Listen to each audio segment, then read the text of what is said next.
Hello, children. This is your mother.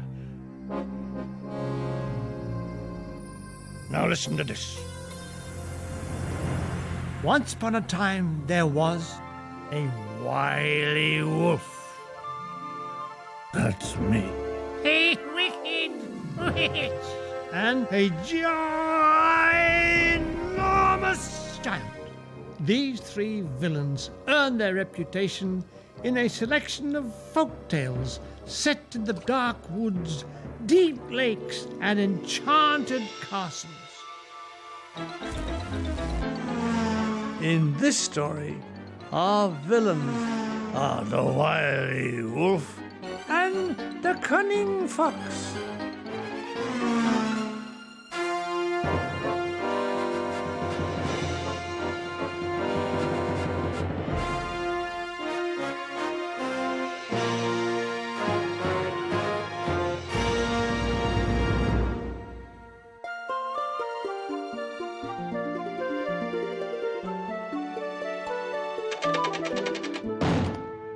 Once upon a time, there was a king who had an extravagant taste in clothes. He had for many years employed a little tailor to come up with even more outrageous costumes. But the little tailor's latest effort had not pleased the king. Little tailor, you are saxed. Furthermore, considering I dress like an emperor, I shall call myself emperor. So the emperor of the world at Islington would only go for walks in order to show off his clothes. One day, two dodgy characters came to the town and put it around that the cloth they made was the most magnificent in the world. Not only was it colourful, they said, but magic as well.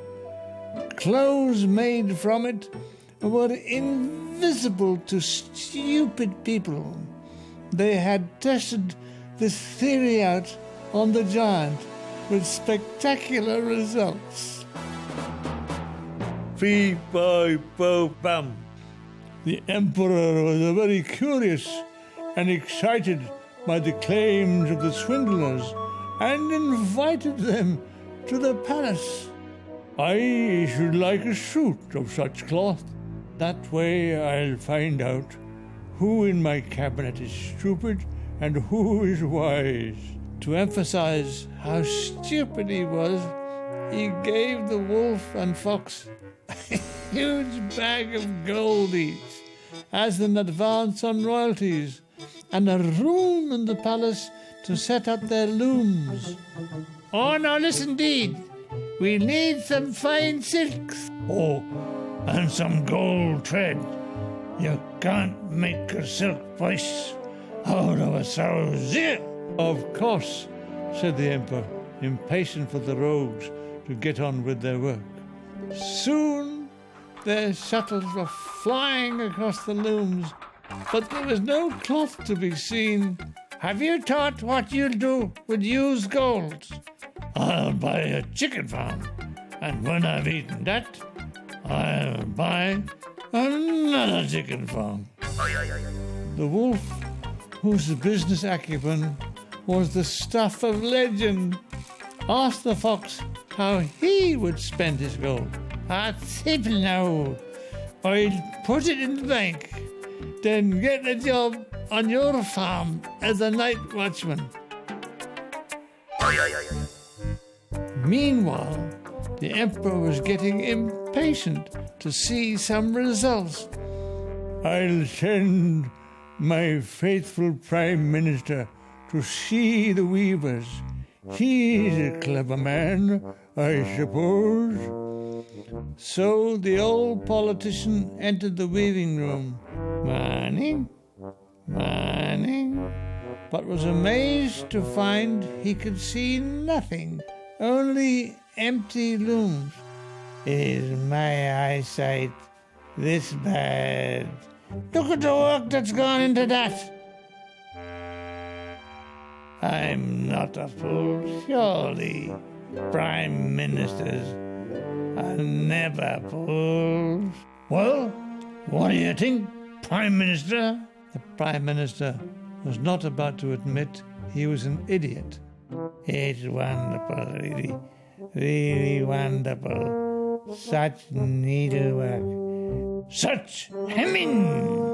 Indeed, I shall tell the Emperor the good news. I'm dying. Now then, before you die, will you tell the Emperor we need some more silks and threads? Yeah, and the money. So off went the dying Prime Minister to tell the Emperor, who in turn sent all his brainy ministers to view the magic cloth. Even the Minister for Education, who was supposed to be the cleverest of the lot, told the Emperor what he wanted to hear, that the invisible cloth was the finest in the world. It was what is known in the cabinet as collective responsibility. Finally, the Emperor himself decided to view the cloth. Together with his entourage, he entered the weaving room. The wolf and the fox had rehearsed their sales pitch.